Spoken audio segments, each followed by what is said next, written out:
y vio que había que pasaba andando una mujer con un niño de la mano y se dio cuenta de que ese niño era él y que esa mujer era su madre. Y vio en su experiencia, esa revisión vital, vio el momento en el que disparaba a un ciervo y sintió el dolor que le estaba causando a ese animal. O de la vida de otras personas donde les hemos causado alegría, amor, felicidad, pero también dolor.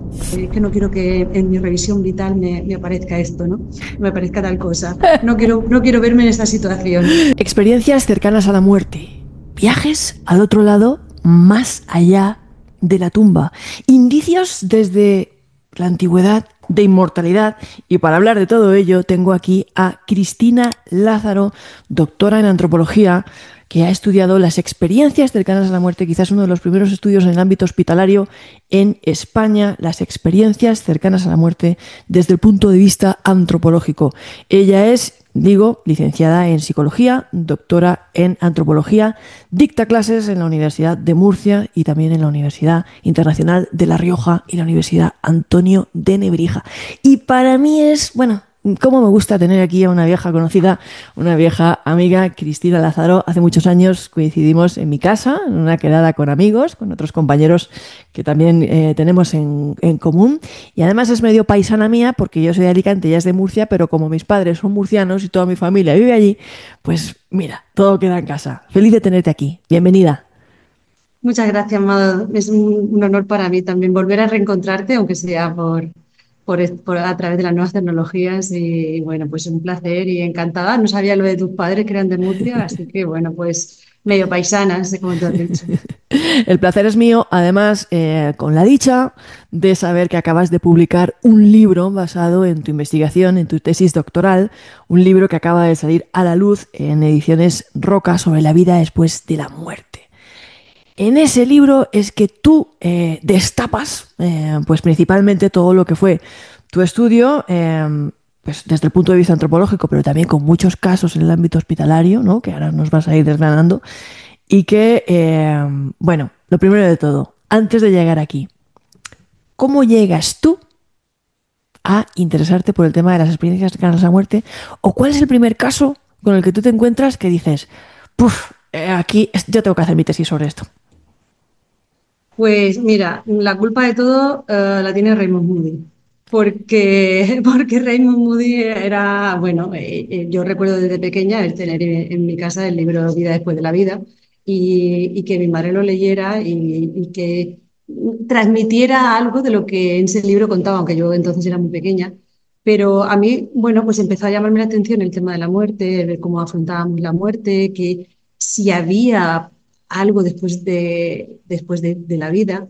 Y fruto de eso, pues bueno, pues iba leyendo todo lo que venía a mi mano. Algunas cosas me gustaban y otras cosas, bueno, pues no, o no entendía o no congeniaban un poco con la manera que yo tenía de entender las cosas, ¿no? Entonces, bueno, pues la cosa fue así evolucionando y cuando me planteé hacer una tesis doctoral no había otro tema que pudiera tener más cabida, salvo el de las experiencias cercanas a la muerte, precisamente por el ansia de conocer más de todo de lo que estábamos contando, ¿no? Es decir, el hecho de investigar sobre algo que no se había estudiado desde el ámbito académico, con trabajo de campo en un hospital, a mí me parecía fascinante. Y sobre todo conocer qué es lo que había exactamente detrás de lo que conocemos como experiencias cercanas a la muerte, porque claro, conocemos que hay testimonios y tal, pero quería saber si realmente podíamos estar hablando de que las experiencias cercanas a la muerte era algo que ocurría y que no tenía otra explicación fuera de lo que se le ha dado como pues, explicaciones médicas, farmacológicas, psicológicas, etcétera, ¿no? Entonces, pues dije, bueno, pues vamos a ver lo que hay, vamos a ver cómo podemos afrontar este tema y dedicarle tiempo a algo que realmente me gustaba, me apasionaba y bueno, tuve la suerte de que luego Raymond Moody pues, fue mi codirector de tesis, con lo cual pues fue todo rodado. Realmente salieron todas las cosas prácticamente bien. Y ahora te matizo esto si quieres, para que el tema se diera.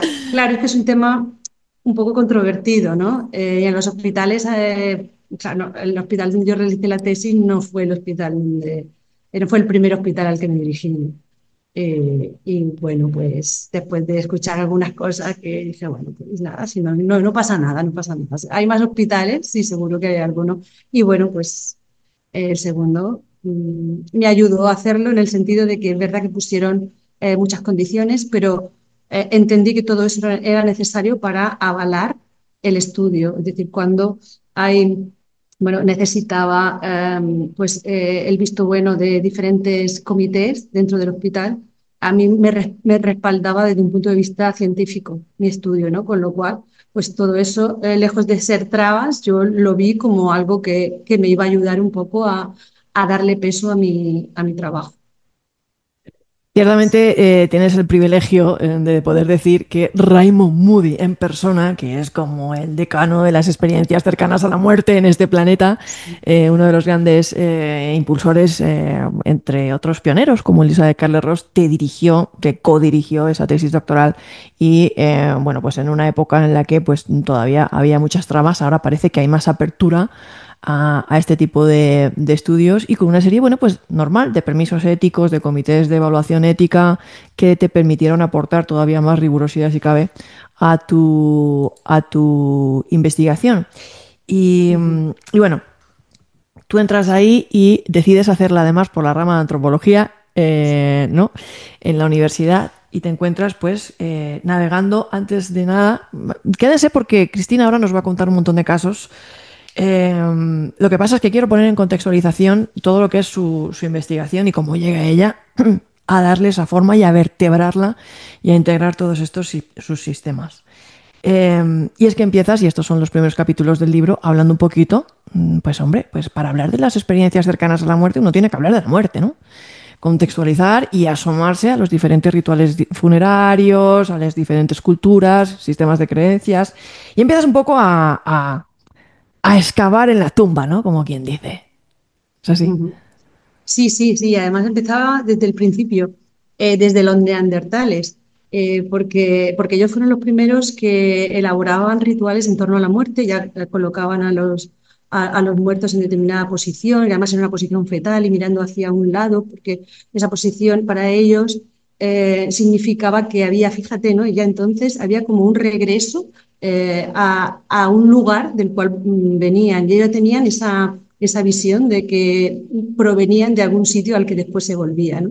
Y bueno, los colocaban con determinados colores que para ellos tenían significados, colores bueno, pues, que recogían de determinadas plantas, con lo cual podían conseguir pues, colores amarillos, rojos y tal, que simbolizaban, para ellos tenían el símbolo, o sea, una simbología muy importante relacionada con la vida y con la muerte, los colocaban con flores, los colocaban con sus utensilios, un poco como lo que ya hacían también después los egipcios, ¿no?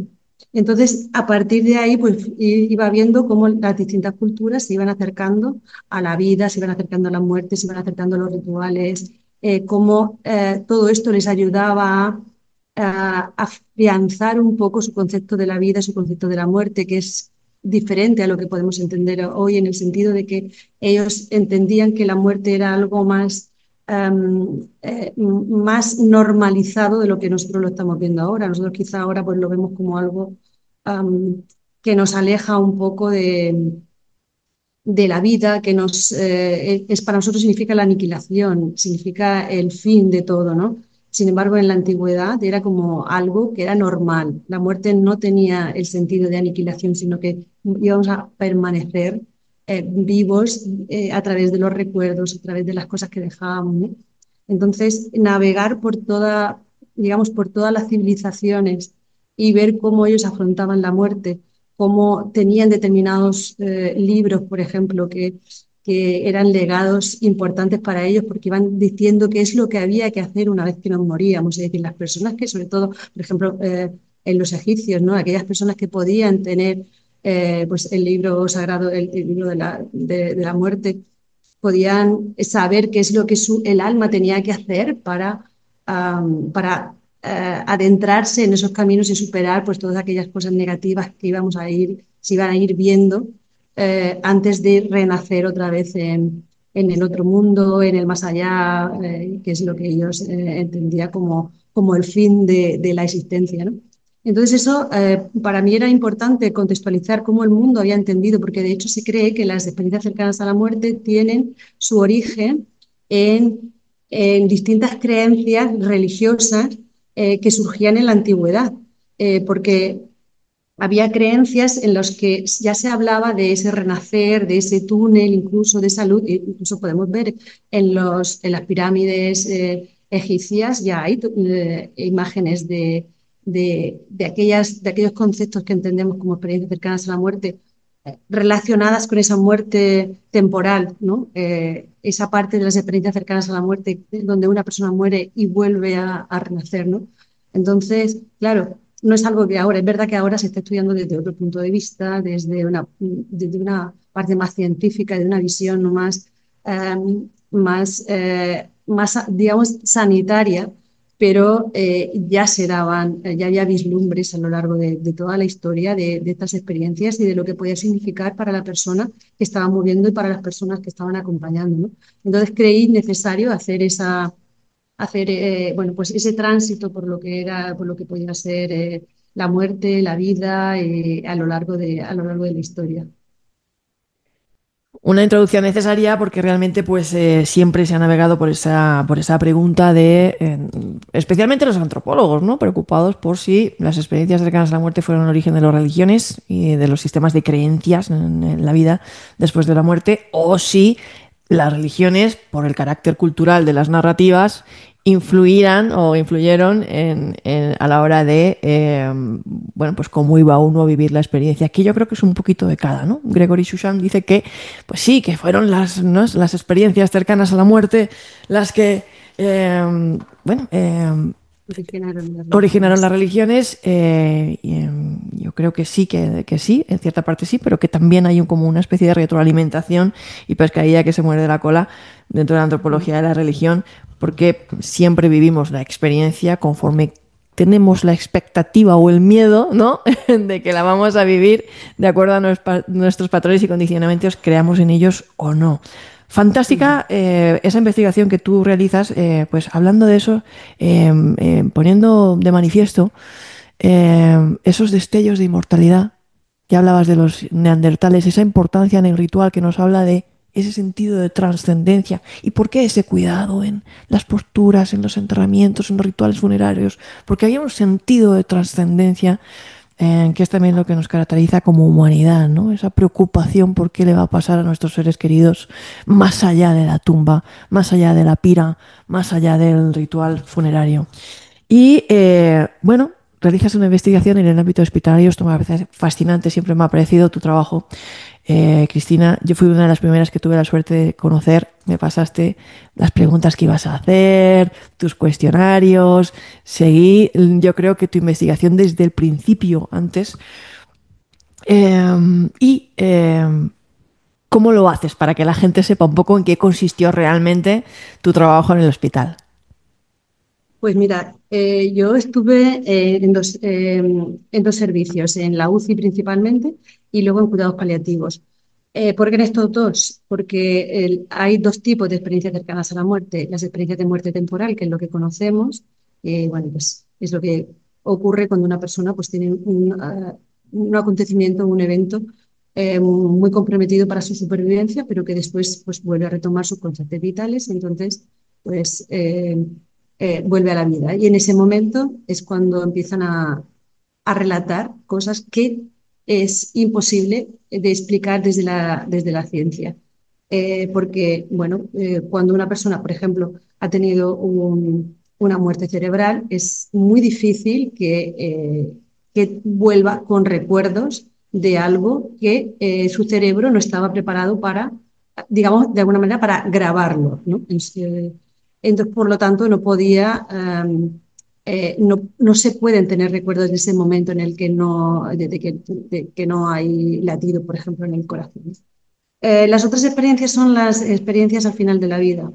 Por eso creí necesario conocer qué es lo que pasaba al final de la vida en esos 2 o 3 días antes de morir, cuando existe esa recuperación momentánea, esos días o esos momentos en los que hay como más lucidez, que parece que va a haber una recuperación, pero que en realidad no la hay, ¿no? Sino que es ese momento en el que, bueno, pues hay una, según dicen los estudiosos, una ampliación de la conciencia y son capaces de poder estar aquí y ahora desde la parte más física, desde la parte más cerebral, pero también de trascender y de ver qué es lo que está pasando más allá, ¿no?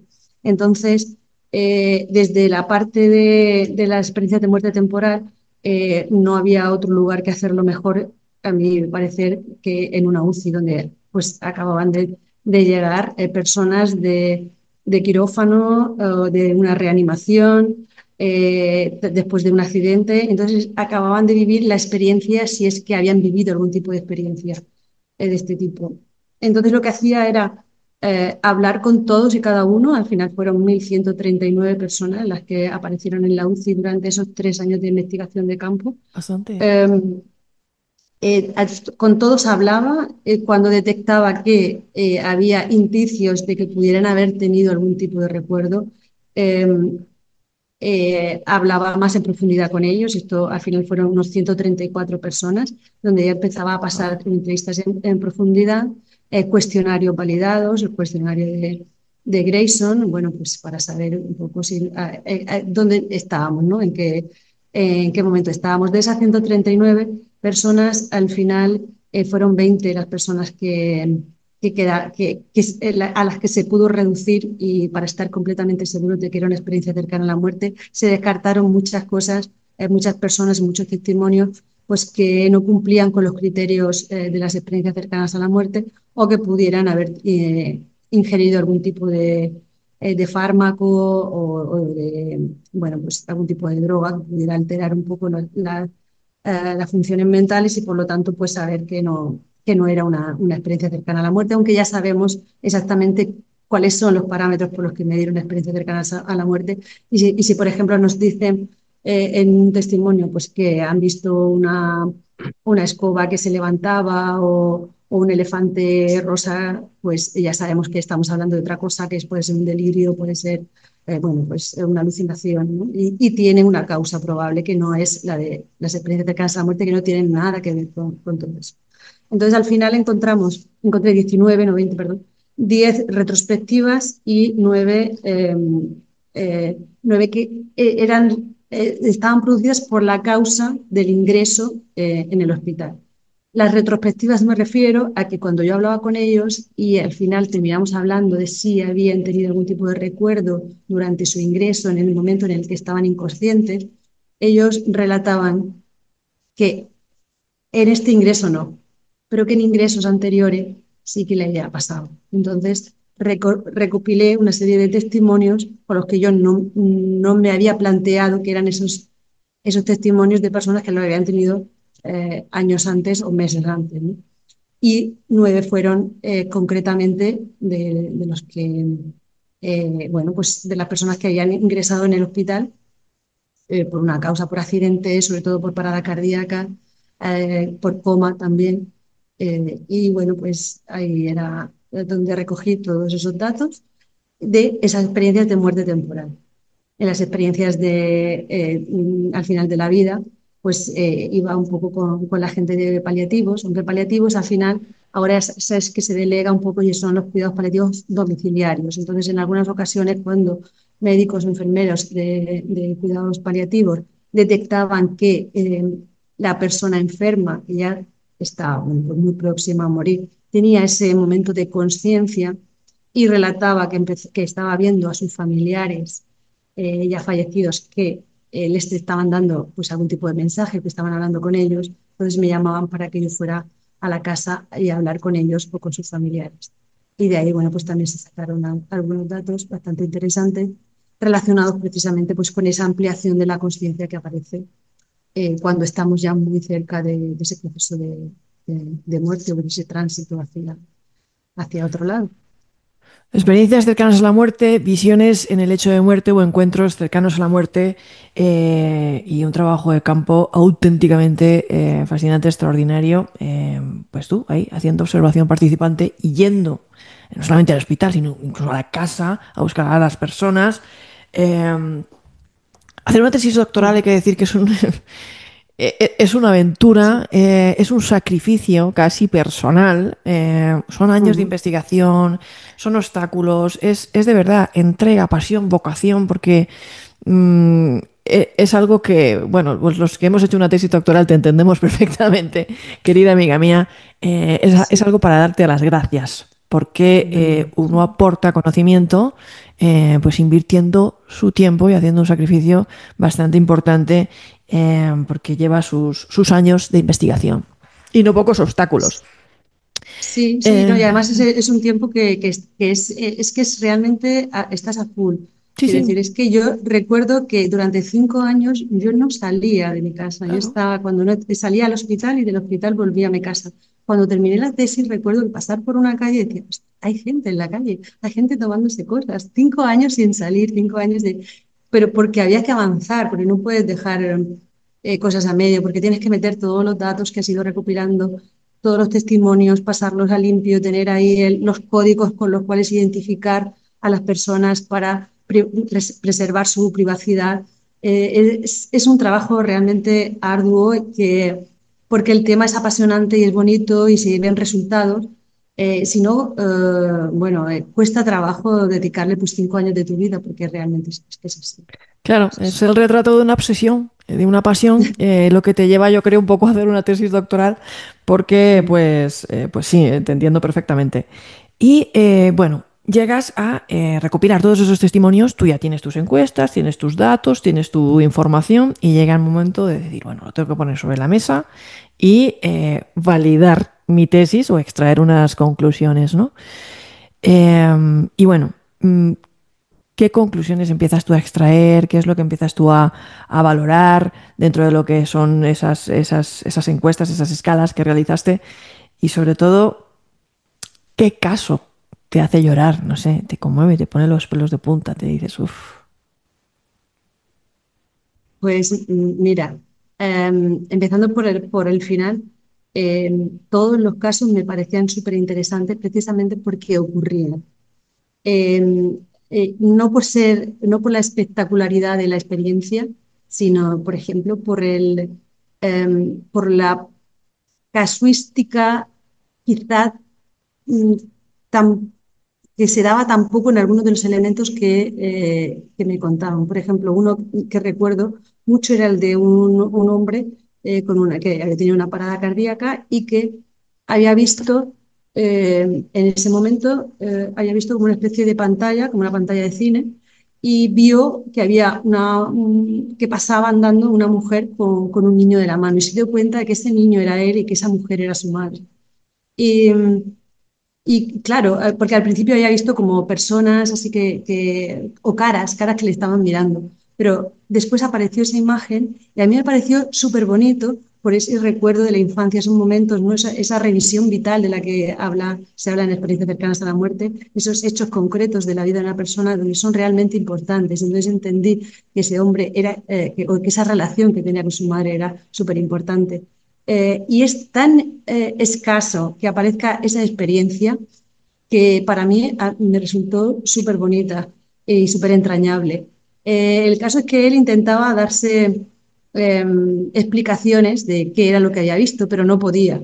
Decía, bueno, eso será mi imaginación, pero claro, mi imaginación es que tampoco, porque eso realmente yo lo viví. O esto será, pero no puede ser que sea imágenes relacionadas con con la conciencia, ni con una evolución o con una parte trascendental de mi vida él quería que no fuera eso de alguna manera, ¿no? Pero realmente relataba una experiencia con esas particularidades de la experiencia cercana a la muerte. Pues a mí me pareció súper bonita. Luego hay experiencias pues de todo, ¿no? De personas bueno, pues de ámbitos rurales que te explicaban la experiencia, pero con una ternura que era súper bonito, porque decía, yo nunca había creído que eso existía, pero de repente pues veía muchas luminarias y yo decía, ¿qué significan las luminarias para ti? Decía, y había como mucha luz, pero no sé explicarte. Cuando alguien me dice no sé explicarte, yo decía, bueno, posiblemente estemos ante una experiencia, porque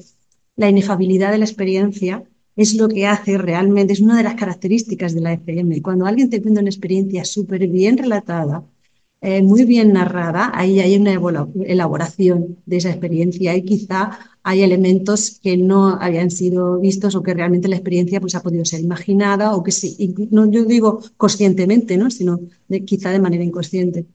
Entonces, casi todas me parecían extraordinarias. El hecho de que de una persona, por ejemplo, que recordara 60, más de 60 años después su experiencia y recordarla tal y como ocurrió y ver su cuerpo cuando él tenía 16 años, verlo en la cama, a punto de morir, ver la gente que estaba alrededor y decir, oye, que estoy aquí, mirad, miradme porque yo os estoy viendo.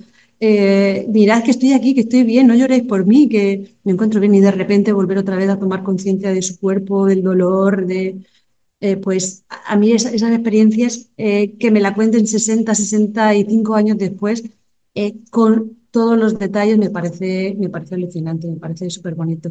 Antes de que prosigas, sobre lo que has dicho de las experiencias cercanas a la muerte en el mundo agrícola, me gustaría que la gente viera en el canal de YouTube una entrevista, el audio de una entrevista que hicimos a Perfecto, un agricultor de la Romana, de un pueblo muy pequeñito de la provincia de Alicante, porque ahí se ve esa resistencia. Casi el hombre hablaba con una resistencia porque no entendía. Porque una cosa es que la mayoría de estudios, a lo mejor cuando tenemos estudios de personas pues con cierto nivel de estudios, que ya han oído hablar un poquito de lo que es el túnel, que tienen idea y tal, pues te la relatan de una forma con menos resistencia quizá. Dentro de la resistencia, porque también hay un proceso de adaptación, como tú bien conoces, y todo eso, ¿no? Y mucha gente, oye, escuchaba la entrevista y decía, pues vaya, pues no sé, pues es que no, porque el hombre decía todo el rato, es que no sé, no sé, no sé, es que no sé, no sé, no sé, ¿no?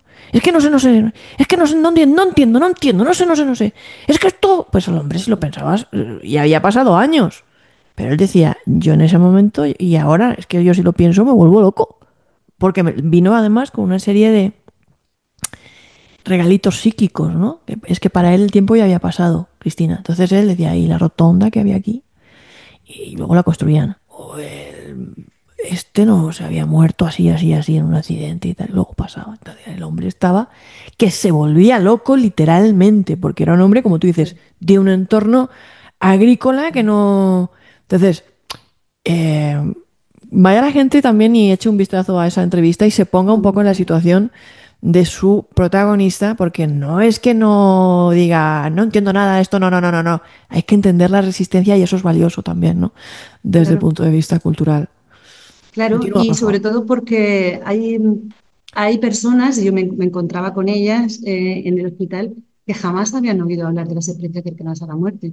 Entonces ellos, claro, cuando yo empezaba a preguntarle, ¿te acuerdas y tienes algún recuerdo de ese momento y tal? Entonces iban poco a poco contando, pues aquella, pero como tú dices, con resistencia, porque decían, es que yo esto no lo he contado a nadie. Bueno, sobre todo si eran experiencias retrospectivas, es decir, que ya que lo hayan vivido en ingresos anteriores, sobre todo por infartos. Decía, es que yo no se lo he contado a nadie, eres la primera persona en la que se lo cuento, fíjate, ¿no? A lo mejor un año o 2 años después, y lo recordaban tal cual. Pero claro, dices, es que claro, ¿cómo le voy a contar a alguien que he tenido que he visto a alguien que ha pasado por un túnel, había una luz y había alguien que estaba detrás, o que he visto lugares sorprendentes, maravillosos, que eran como una especie de paraíso? Y van a pensar que estoy loco. Y claro, efectivamente, eso es lo que, no es que estén locos, es que esa es la impresión que se llevan las personas que tampoco conocen las experiencias cercanas a la muerte, incluso aunque las conozcan, siempre se les suele dar, se le intenta dar algún tipo de explicación. Y claro, son explicaciones que para ellos no sirven, porque su experiencia es una experiencia brutal, es algo más vivido que cualquier otra experiencia que hayan podido tener en la vida. Entonces, que te digan, no es fruto de la medicación, pues no, porque a lo mejor fruto de la medicación, pues he tenido otro tipo de experiencias y no se parecen en nada a la experiencia que yo viví en ese momento o que acabo de vivir, ¿no?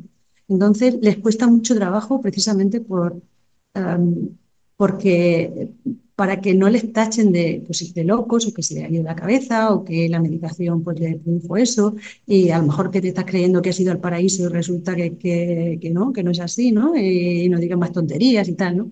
Claro, ¿qué pasa? Que estas personas luego pues vienen, como tú dices, con regalos. su concepción de la vida cambia por completo en la mayoría de los casos. Y claro, tienen que empezar a adaptar todo ese conocimiento y toda esa experiencia personal suya y que además les cuesta trabajo explicar a su vida cotidiana. Y claro, en su vida cotidiana, pues a lo mejor ya no tiene sentido su vida tal y como la han vivido a cómo ellos entienden ahora la vida, ¿no?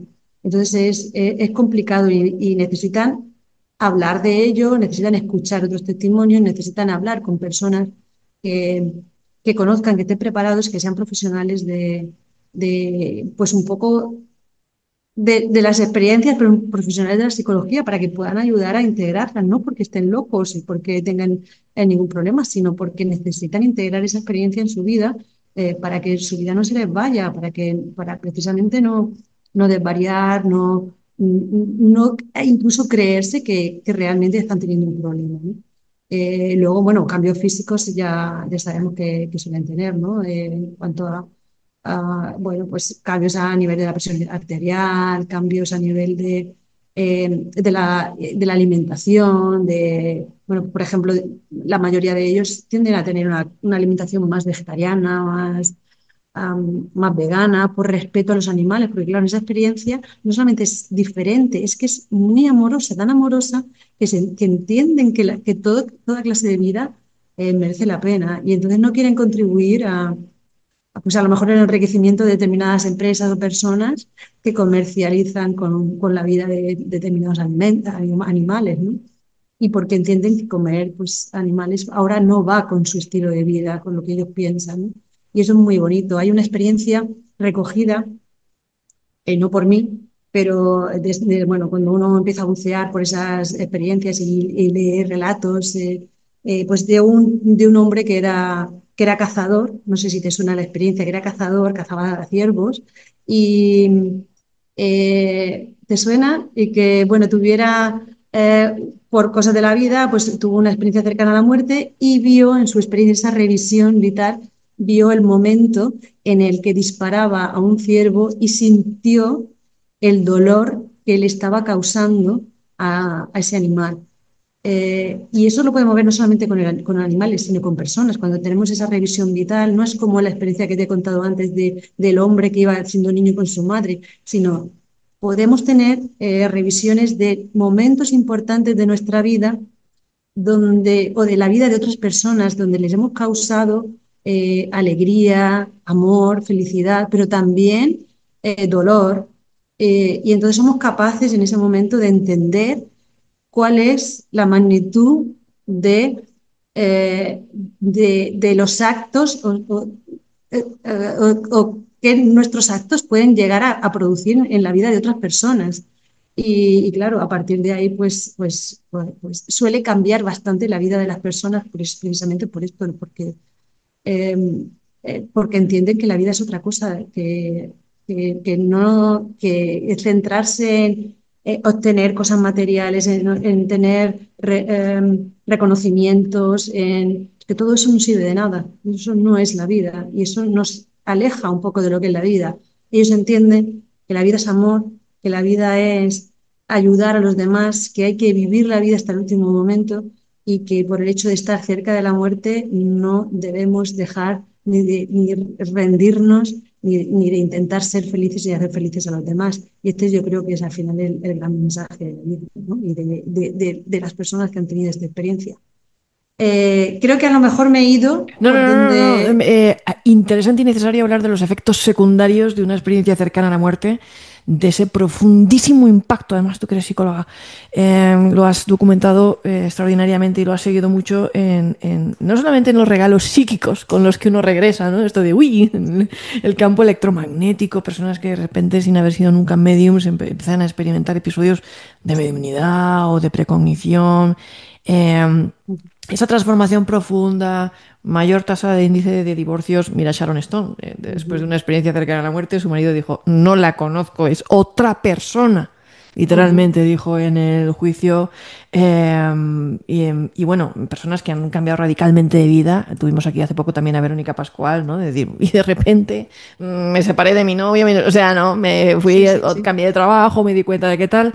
Y seguramente tú Un- conoces también al doctor José Morales, que ha estado aquí sí. varias veces en el canal comentando precisamente que él tuvo esa revisión empática en el momento de tener su experiencia cercana a la muerte. Estamos hablando de un médico, quien lo está contando, Ujú. profundamente dolorosa, que le costó asimilar en actos cotidianos, sumamente cotidianos, de estar, yo qué sé, en una cafetería dirigiéndose a la mesera, y sentir intensamente lo que esa mesera estaba sintiendo cuando le decía: "Pf, este café está frío". Una cosa tan que tú piensas que es tan que no tiene importancia, ese dolor que luego incluso él llamó a personas para pedir perdón, ¿no? Y bueno, Ujú. es decir, la vida no son premios, la vida no son éxitos. El gran Antonio Gala contando su experiencia cercana a la muerte, ¿no? Y él decía, y yo no vi los libros que publiqué, ni los premios que gané, ni lo famoso que era.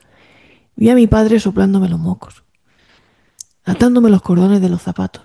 O sea, eso Ujú. era realmente lo importante, ¿no? El momento en el Eso que es. uno estaba, se le pone la piel de punta porque creo que es un tema Sí. necesario el que has sacado, ¿no? Y un mensaje muy importante el que estás transmitiendo. Y fíjate, ¿no? Que esto nos puede ayudar un poco a enfocarnos en la vida, Ujú. enfocarnos en cómo, qué es lo realmente importante. Lo realmente importante no es eso, es aquellas cosas que vamos a hacer y que van a crear recuerdos para otras personas.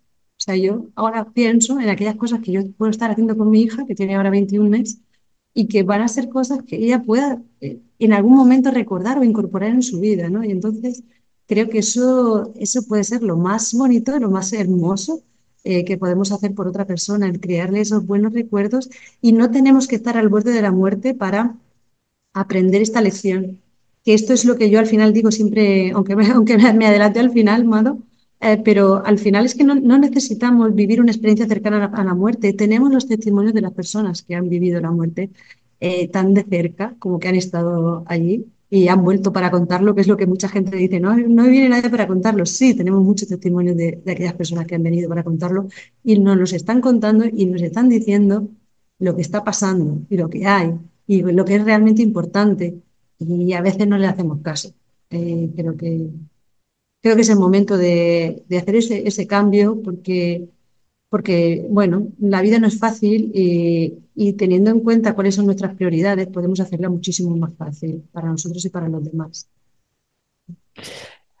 Precisamente estamos aquí haciendo contigo ciencia de las experiencias cercanas a la muerte y esto nos lleva, pues esto has hablado, lo que está pasando. Esto nos lleva a un punto delicado, el eterno debate también de conciencia versus, ¿no? Conciencia local versus experiencia puramente cerebral o un modelo híbrido.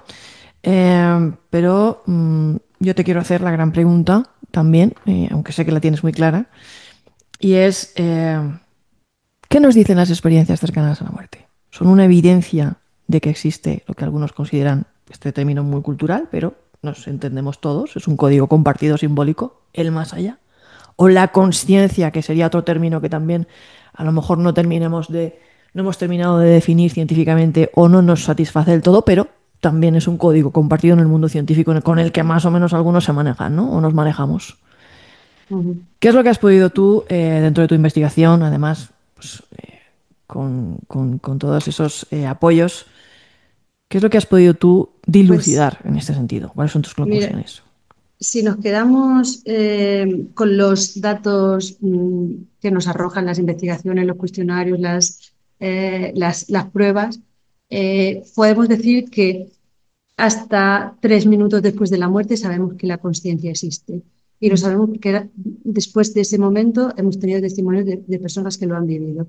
Lo que viven, la experiencia que todos relatan, más allá de la interpretación cultural, religiosa, etcétera, son una serie de características similares. por no decir idénticas, ¿no? El encontrarse con un túnel, una luz, personas o seres, entidades que luego le vamos a dar una interpretación en función, una interpretación mental en función de nuestro contexto sociocultural. Entonces, lo que sabemos es que existe conciencia durante un tiempo después de que haya muerte cerebral. ¿Qué es, qué sacamos de ahí? ¿Qué interpretación le damos? Que quizá cuando tengamos, como me decía Raymond Moody, cuando tengamos las herramientas que nos ayuden a entender qué es lo que pasa más allá de esos 3 minutos que ahora mismo estamos contemplando, eh, podremos decir que seguramente estamos ante la posibilidad de que existe algo más. Cuando alguien nos dice que ha tenido, que durante su ingreso hospitalario, su parada cardíaca, ha visto y luego ha podido comprobarse que así era, pues que, por ejemplo, había un grupo de personas y los ha podido describir tal y cuales son, no en el lugar donde se encontraba su cuerpo, sino en lugares lejanos, fuera del hospital. Y a esa hora, en ese momento, se ha podido comprobar que esas personas estaban allí, que estaban hablando de esas cosas que él relataba, podemos entender que realmente esa conciencia con ese es algo más que algo que está alojado en el cerebro, y es lo que tú decías de la conciencia no local. El cerebro ahí no puede hacer nada, no nos puede dar ninguna información porque el cerebro actúa en el lugar concreto, en lo local, en donde se encuentra ubicado. Pero cuando hablamos de cosas que pasan, y he hablado de lo que son las experiencias extracorporales, que son quizá de de todos los elementos de estas experiencias, la que más nos puede decir que realmente puede haber algo después de la muerte, es precisamente esta, ¿no? Algo después de la muerte me refiero a que existe que esa conciencia que está con nosotros durante toda nuestra vida se sigue, se mantiene. No sabemos qué pasa. No sabemos, bueno, yo no lo sé. ¿No? Hay pues, personas que dicen que sí, ¿no? Que tienen esa certeza, que se van a otro lugar, que vuelven al lugar de donde procedía, o bueno, pues que se reúne con otras almas o como le quieran llamar. Pero cuando nos damos cuenta de que realmente hay algo que trasciende y que trasciende lo físico, es que estamos hablando de que realmente hay algo que forma parte del cuerpo y del ser humano que sigue vivo. Entonces, ¿hay algo, existe ese más allá? Pues probablemente si pudiéramos hacer pruebas, porque necesitamos creerlo, ¿no? Como Santo Tomás, necesitamos creerlo todo, con pruebas, y está muy bien que se haga así, pues cuando las tengamos, probablemente podamos decir, pues hay algo más allá. Pues esto que dice las personas que han estado lejos o que han tenido una experiencia cercana a la muerte y han visto lugares, que se han encontrado con personas que ya no están vivas, que han escuchado una música que tiene ya muchas más notas de las que conocemos, que es una música, digamos, celestial, o que han, bueno, pues vienen con conocimientos especiales de algo que otras lenguas de física cuántica, cosas que jamás nunca habían estudiado, que nunca habían aprendido, pues a lo mejor podemos estar hablando de que existe algo más de lo que realmente conocemos. Y yo creo que estas experiencias nos ayudan a entender que quizá existe la posibilidad de que sí. No me esperaba menos de ti, hermana. No me esperaba menos de ti, pues una respuesta muy prudente, muy honesta, fruto de una persona que se ha pasado años investigando las experiencias cercanas a la muerte, que lo que suele pasar y lo que suele pasar con los buenos investigadores como Cristina es que lo que quieren es hacerse las preguntas correctas. No hacer aseveraciones absolutas de sí, existe el más allá, porque o no, no existe el más allá, sino dudar, preguntarse y hacerse las preguntas correctas. Y eso es lo que pues tratamos un poquito aquí, ¿no? Pues Cristina ha estado intentando explicar las experiencias cercanas a la muerte desde su ámbito y acercarnos todos desde equipos multidisciplinares a intentar explicar la naturaleza de estas experiencias, que no es fácil, sumamente difícil, solamente desde hace nada, recientemente, Cristina, sabes que hemos contado con unas imágenes cerebrales que hace 10 años ni las teníamos, ¿no? De saber qué es lo que pasa en el momento de la muerte, qué es lo que no pasa, y decir, bueno, señores, pues ahí está esto y esto, para que nos sigamos haciendo preguntas. Todavía no tenemos las herramientas que podríamos soñar porque a lo mejor ni siquiera existen o estamos lejos de, pero cada vez estamos, pues cada uno desde su ámbito, intentando describir estas experiencias que nos dicen que algo raro pasa porque cómo es posible que una persona tenga una experiencia fuera del cuerpo y diga que hay un zapato rojo en el techo del hospital y luego suba un enfermero y lo baje, esto lo documentó el doctor Sambon, y ahí estaba el zapato, ¿no? ¿Qué pasa ahí, no? Aseguramos que la conciencia es no local y existe, que existe el más allá, que como digo también es un concepto sumamente cultural, o decimos que son alucinaciones, o qué tal. Bueno, pues vamos a tener la conciencia, la mente abierta y vamos a dudar, vamos a hacernos preguntas. Vamos a hacernos esa pregunta. ¿Por qué será que hay un zapato rojo en el hospital, no? Así que me parece súper súper honesta tu respuesta. Ojalá pues muchos investigadores fueran tan honestos como tú. O ojalá nosotros tuviéramos la convicción de poder decir si existe o no existe y pudiéramos dar ese mensaje, ¿no? Pues yo no lo puedo dar, Claro. honestamente, tampoco.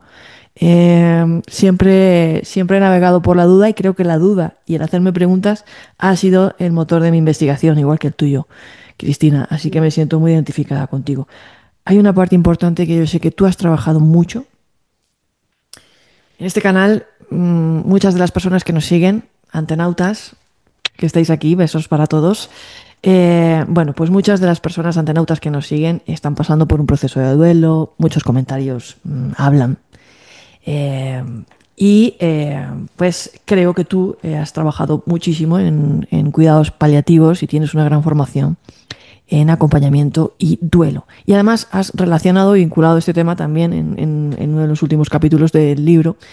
Creo que también es necesario hablar de esto, sobre el duelo y las experiencias cercanas a la muerte. ¿Cómo has hecho Sí, esta unión?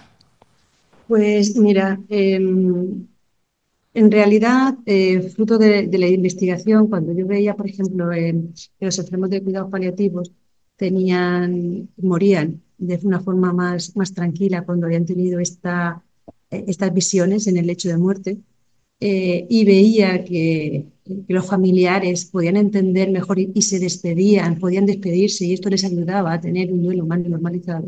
Entendí que realmente las experiencias cercanas a la muerte y en este caso las experiencias al final de la vida eran un arma poderosísima para ayudar a la persona a irse mejor, que al final es lo más importante porque digamos que el protagonista de esta situación es la persona que se está yendo, poder ayudarla. Esto, para la gente que está acompañando a alguien en ese proceso, es fundamental para elaborar su duelo, porque sabes que se ha ido, sabes que se ha ido tranquilo, has podido despedirte, le has dicho todo lo que tenías que decirle, has dejado que la persona también lo haga.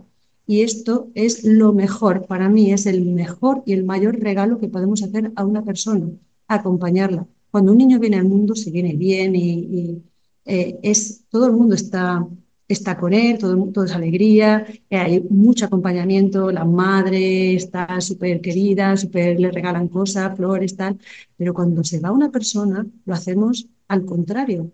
Fíjate que hay culturas que viven esto de manera diferente. Cuando una persona nace, lloran toda la tribu, porque saben que vienen a un lugar donde van a sufrir. Y cuando se van, lo despiden con canciones, con música, es como una fiesta, ¿no? Porque dicen, va a volver al lugar donde ha venido.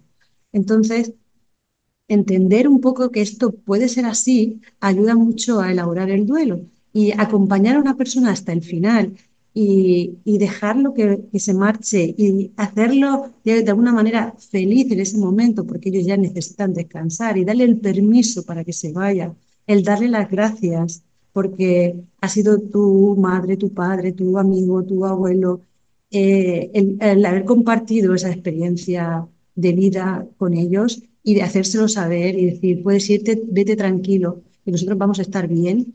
Eso es el mayor regalo que se le puede hacer a una persona.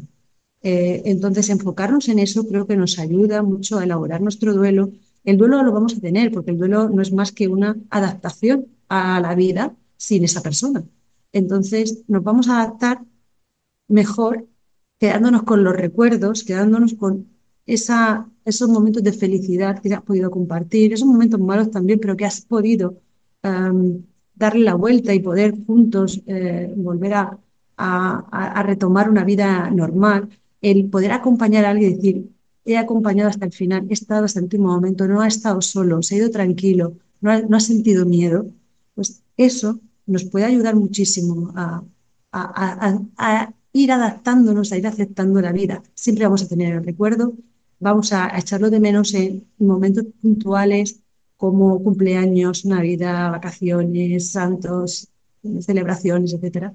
Pero el recuerdo en positivo siempre nos va a ayudar a vivir incluso mejor la vida y a darnos cuenta de que el momento es ahora, que ahora es cuando tenemos que ser felices, que ahora es cuando tenemos que hacer las cosas por los demás, que ahora es cuando tenemos que enfocarnos en hacer todas aquellas cosas que nos van a permitir ser felices. Y esto nos lo están enseñando las personas que se van. Veo que sonríes, Mado. Sí, sí, sí, sí, sí, sí. Es un tema que, bueno, ¿por qué nos cuesta tanto? Yo sé que la vida es muy, muy dura para muchas personas. Realmente la vida es muy dura para muchas personas. Y es un mensaje en el que este canal estamos hablando continuamente, ¿no? Y aún así, pues hay personas que lo viven con más esperanza, con más, ¿no? Y hay personas que lo viven con menos esperanza. Incluso tenemos relatos como con mucha resistencia, ¿no? En ese momento. También hay aquí una entrevista de Verónica Pascual, que también es médico, que ha estado a punto de morir 3 veces y ha tenido esa experiencia 3 veces y nos habla del momento de angustia y de muerte. Y cómo ella decía que la aceptación, la rendición es lo que te lleva un poco a esa aceptación, bueno, esa fase final del duelo, ¿no? Como un poco ¡buah! A decir, vivir esto de forma con paz, con entrar en otro nivel de mente, por así decirlo, ¿no? Sí, Tener el sí. viaje de otra manera. Yo siempre he dicho que dentro de lo que es la vivencia de esta experiencia, que algunos, bueno, también dependiendo del entorno cultural, hay culturas que esto lo manifiestan más o menos, ¿no? Las experiencias cercanas infernales o negativas, o depende mucho pues, de tu cultura, de tu psicología también, porque al final, Cristina, yo creo que también es una experiencia muy íntima, Ujú. muy, muy Sí, personal, ¿no? sí. Bueno, sí, es lo más personal que se pueda vivir, ¿no? Una experiencia tan consciente. Las experiencias negativas, aunque son muy poquitas, es verdad que ocurren igualmente. Yo me he encontrado con dos en el hospital. Y fíjate que aunque la experiencia es angustiosa, porque es una experiencia donde la persona se encontraba con seres, digamos, no te voy a decir que lo que entendemos por diablo, pero algo así, ¿no? Donde veía pues a lo mejor cuerpos desnudos, con sangre, con un sexo, pero un sexo que no era placentero, sino todo lo contrario. Eh, esa necesidad de querer sobrevivir a eso y no saber cómo, no saber qué es lo que tenía que hacer para poder sobrevivir a esa experiencia. A mí la persona luego me decía, fue angustiosísima, lo pasé fatal durante la experiencia, pero me alegro de haberla vivido y de haberla sobrevivido, porque he apreciado mucho más las cosas de la vida, las personas que me rodean y, y mi propia fortaleza de poder haber salido de esa situación en la que me encontraba. Y sé ahora que soy más fuerte de lo que pensaba, sé que puedo enfrentarme a cosas, sé que estoy rodeado de mucho amor, de mucha gente que me quiere, mucha gente a la que yo puedo hacer también feliz o puedo hacerle mejor la vida. Eh, entonces, me alegro de haber vivido. Y de hecho, casi todas las personas al final, con el tiempo, sabes que hasta 7 años después se siguen manifestando cambios en la vida de una persona que ha tenido una ECM, pues después de ese periodo de tiempo sigue habiendo momentos en los que la persona va entendiendo mejor esa experiencia negativa y va dándole y transformándola de manera que sea positiva para ella, ¿no? Adward hablaba de eso también, ¿no? De esas experiencias negativas y cómo se transformaban en positivas a lo largo del tiempo. Sí. Hay vida antes de la muerte y merece la pena vivirla, que es lo que, bueno, yo siempre digo que siempre hablamos de las transformaciones que experimentan las personas que han tenido una experiencia cercana a la muerte, pero las personas que investigan este tipo de fenómenos, como Cristina, también sufren una transformación. ¿Cómo has cambiado tú? ¿En qué has cambiado? ¿Cómo empezaste esta investigación? ¿Y cuál ha sido tu evolución? Pues a lo largo de todos estos años, hablando con los testimonios, asomándote al fenómeno, ¿en qué te ha cambiado a ti? ¿Quién es Cristina hoy?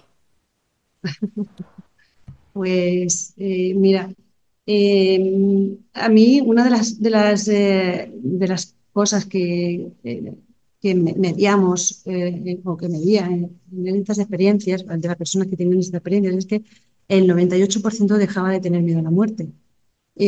O lo interpretaba de otra manera, ¿no? Decían, ya no, no quiero morirme porque entiendo que la vida es algo más de lo que en un principio o de como yo la estaba viviendo. No quiero morirme ahora, pero si me tuviera que morir no me importaría porque sé lo que hay después y sé que me espera algo que es muy bonito y muy bueno, ¿no? Entonces, no quiero decir que yo esté preparada para la muerte porque realmente creo que esto es un trabajo interno y que necesita de un tiempo si no has vivido la experiencia, ¿no? Pero realmente yo siempre, yo lo que he aprendido de ellos, de las personas que han experimentado una ECM, es, es el vivir la vida, es el interpretar la vida de otra manera, es el darle la importancia que tiene realmente a las cosas. El hecho de que yo, por ejemplo, bromeaba hace años, ¿no? Con lo de que bueno, pues es que no quiero que en mi revisión vital me aparezca esto, ¿no? Me aparezca tal cosa. No quiero verme en esta situación.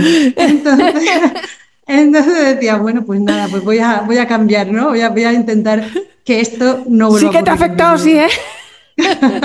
No quiero ver eso, no quiero ver eso. Anda que bobo. Mira que este cuando se enfrente a su revisión vital, pues se va a encontrar con algo. Sí, es verdad.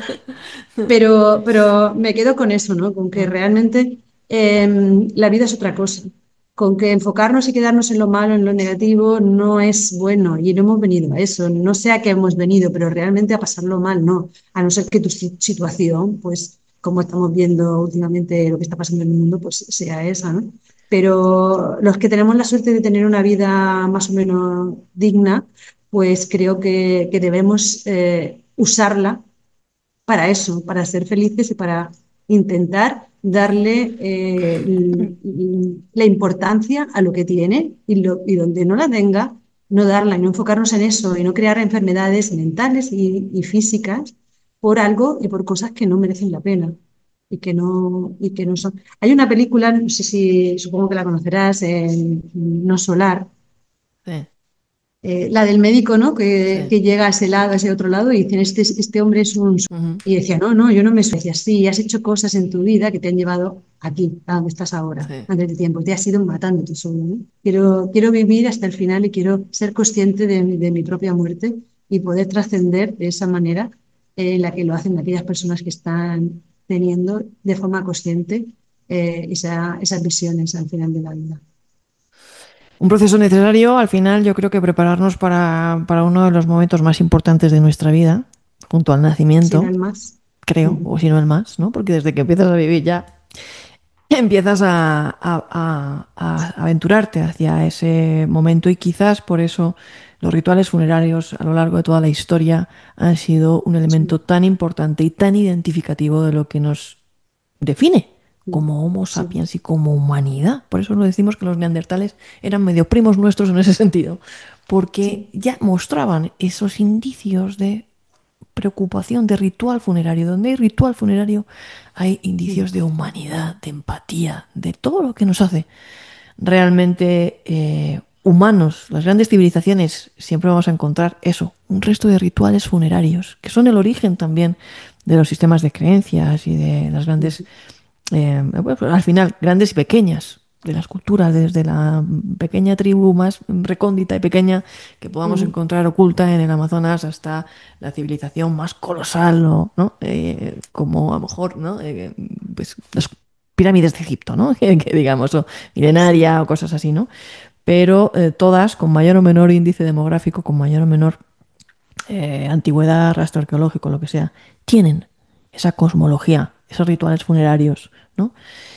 Y bueno, creo que todo lo que nos estás contando aquí, Cristina, va un poquito de eso, ¿no? Que siempre digo que seguimos siendo esos seres alrededor de la hoguera, tratando Ujú. de saber qué hay al otro lado de la puerta, ¿no? Por eso hiciste tu investigación, ¿no? Quisiste saber qué Eso pasa es. aquí, qué es lo que no pasa, qué es lo que nos dice esto, y aportaste tu granito de arena ahí con tu libro. ¿Dónde podemos encontrar tu Ujú. libro? Para los que, bueno, yo sé dónde lo podemos encontrar, creo que también va a llegar a Colombia. He visto también el libro del doctor José Morales aquí en el supermercado. El otro día le mandé una foto, se llevó una alegría. Qué bueno. Y, y dónde el mundo académico puede encontrar tu tesis doctoral también. Me imagino que está en el repositorio de la universidad. Danos datos, danos datos.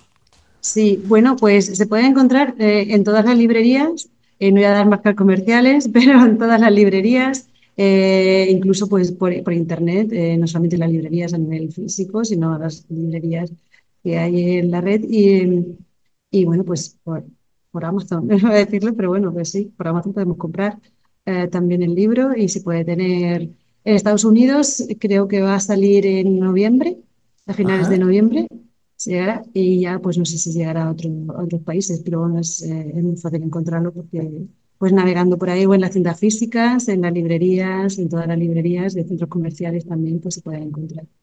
Así que después de la vida puede estar al alcance de todo aquel que quiera adentrarse un poco en el tema de la muerte, en el tema del duelo, en la antropología de la muerte y bueno, conocer un poquito más lo que son las ECM y bueno, tener ese conocimiento para que cuando pues si en algún momento nos toca acompañar a alguien que ha vivido esa experiencia, sepamos lo que es, sepamos cómo acompañarles y si nos toca vivirla, pues que sepamos lo que estamos viviendo, ¿no? Y Después de bueno, la creo vida, que Roca es eso. Editorial.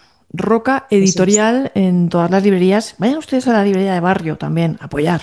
Pues a Sí. las grandes cadenas también es muy fácil obtenerlo. En Estados Unidos seguramente pues estará en todos los grandes almacenes. Penguin tiene una gran distribución también en el mundo Mm. hispanohablante a través de Miami.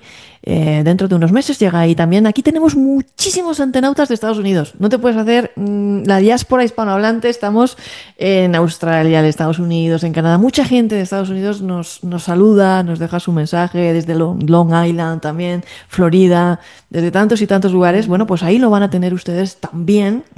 Seguramente, como digo, en América Latina, aquí en Colombia también lo vamos a tener. Yo he visto hace poco también los de otros compañeros. Y pues, oye, pues si todavía no ha llegado y tiene usted mucha prisa, pues ya saben que aquí a través de Busca Libre también se encuentra. Y en Estados Unidos, en España, pues a través de Amazon, para quien esté muy lejos y no pueda y no lo encuentre en su país, pues también lo van Mm. a encontrar. ¿Y tu tesis doctoral, Cristina? Para los que nos están escuchando en el mundo académico, ¿está en algún repositorio? ¿Se puede consultar? Se puede consultar en el de la Universidad de Murcia, Ujú. que bueno, pues eso navegando por internet en la página de la universidad, pues es muy fácil llegar a ella. Sí, no hay ningún problema poniendo el nombre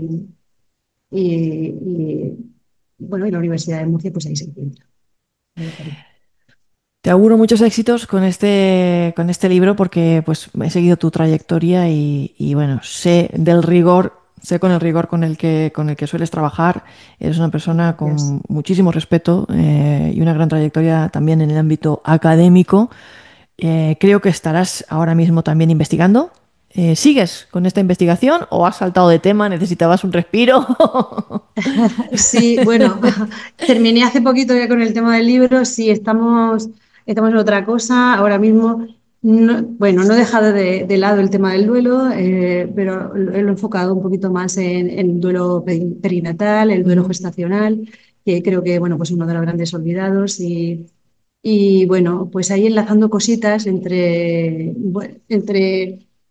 las ECM, el duelo, los duelos perinatales, los duelos en adultos. Y bueno, pues ahí estamos con la reproductiva, que creo que es una cosa muy bonita.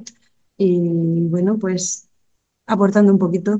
Ya, en breve saldrán algunos estudios que estamos terminando y creo que van a Te, ser te voy a interesantes. decir, prométeme que vas a volver a este canal para hablar de eso, del duelo perinatal y de todas estas investigaciones que estás llevando a cabo.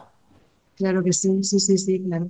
Cuando las tengamos ya publicados te iré diciendo porque creo que es muy interesante y creo que nos tenemos que enfocar también en lo que pasa antes Ok. y no en el después. Muy Es muy importante eso, interesante. me parece interesante. Sí, Así que ya saben ustedes que la vamos a tener otra vez aquí en el canal para seguir hablando de este tema y de las investigaciones de Cristina Lázaro. Mil gracias por haberme dedicado este ratito. Yo sé además que nos pillaba una hora a las dos porque pues tú tienes un bebé muy pequeño de mesecitos y estará a punto de despertarse y te hemos mm, pillado aquí pues un poquito a salto de mata. Así que te lo agradezco doblemente. Y gracias aquí. también a los antenautas que están aquí pues siguiendo, que van a estar viendo este vídeo. Dejen sus comentarios. Ella también estará, me imagino, pendiente de todo lo que ustedes van a estar aquí comentando, preguntas, pues para la próxima vez también, que invitemos a Cristina, si quieren ustedes ir dejando ya sus preguntas. Para ella será dentro de muy poco, porque yo sé que dentro de poco tendremos resultados también contigo. Y Ujú. digan, comenten, Muy- difundan la palabra, que ya ven ustedes que Cristina es una de esas grandes militantes del Muchas mensaje gracias. que va repartiendo. Gracias y mil gracias a ti, Cristina. Gracias, Maru. Gracias a ti por la invitación. Ha sido un placer volver a hablar contigo desde hace tantos años que no nos encontrábamos. Un abrazo muy grande. Un abrazo muy grande a todos. Chao.